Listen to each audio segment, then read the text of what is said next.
Le tri sélectif permet de valoriser nos déchets. En France, en 2009, près de 3 millions de tonnes d'emballages ménagers ont été recyclées.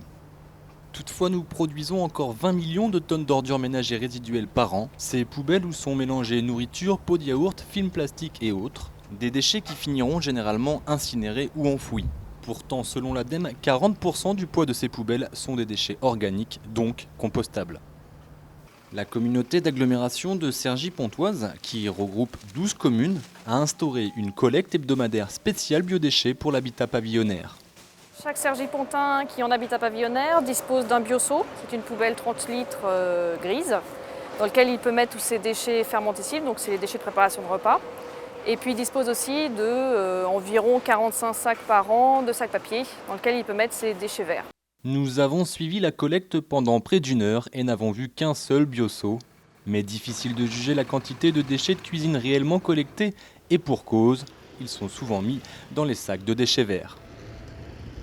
Le tout est ensuite transporté jusqu'à l'usine de traitement, mélangé, broyé, criblé, puis Nous arrivons dans 5 silos de fermentation qui vont permettre d'accélérer cette fermentation en ajoutant uniquement de l'eau et de l'oxygène.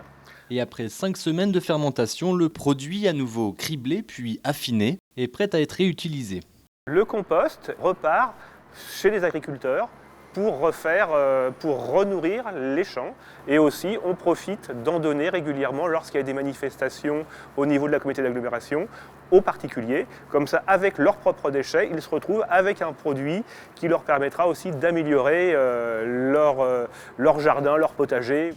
Le problème de la collecte, c'est son coût. 750 000 € pour collecter au final 6 500 tonnes de biodéchets, soit 12% des ordures ménagères résiduelles. Un prix qui limite cette collecte aux seules habitations individuelles. Pour l'habitat collectif, il y a peu de déchets verts, donc pour s'attaquer plus précisément aux déchets de cuisine, la communauté d'agglomération de Cergy-Pontoise s'est lancée dans de nouvelles expérimentations. Ici, M. Stenek s'est porté volontaire pour ne plus jeter ses déchets fermentescibles, donc il les met de côté pour finalement alimenter un lombricomposteur situé sur son balcon. 10 autres foyers font aussi cette expérience pendant un an. Au premier abord, ça m'a semblé compliqué, mais finalement, à l'utilisation quotidienne, c'est relativement simple et pour moi sans contrainte majeure. Pour faire court, ce lombricomposteur est un ensemble de 3 compartiments où des petits vers nommés lombrics créent du compost en se nourrissant de matières fermentescibles, comme les restes de fruits et légumes, coquilles d'œufs ou bien encore du marc de café. Comme vous pouvez le voir, le premier caisson est plein. Donc j'ai tout naturellement utilisé le caisson supérieur. Donc là, vous pouvez voir la couverture qui sert à protéger les vers contre la lumière. Il passe de caisson en caisson pour aller chercher la nourriture dans les étages supérieurs. Grâce à cette multitude de petits trous. Pour l'entretien, M. Stenek doit de temps en temps aérer le compost de cette manière. Et une fois toutes les 2 semaines, vider le surplus de liquide issu des déchets et des eaux de pluie. Après 6 mois, M. Stenek commence à s'habituer à ces nouvelles pratiques. Je crois que j'ai plus d'affinité avec les vers que mon épouse, mais elle y participe en triant naturellement les déchets à y mettre.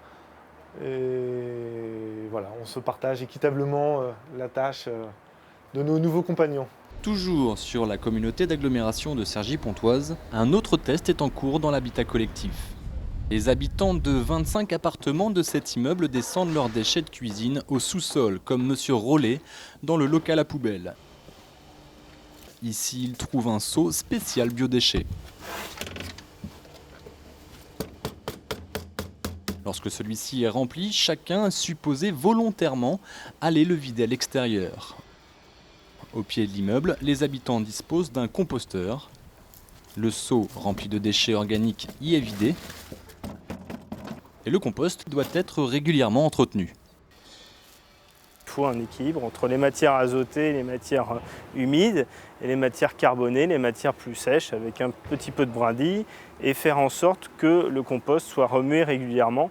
Et quand on respecte ces quelques règles très simples, règles de base très simples, eh bien on a un compost qui se fait naturellement et de manière très facile. Cette solution est plus économique que le lombricomposteur puisque les deux coûtent environ le même prix, entre 60 et 160 €, mais l'un est collectif et l'autre individuel.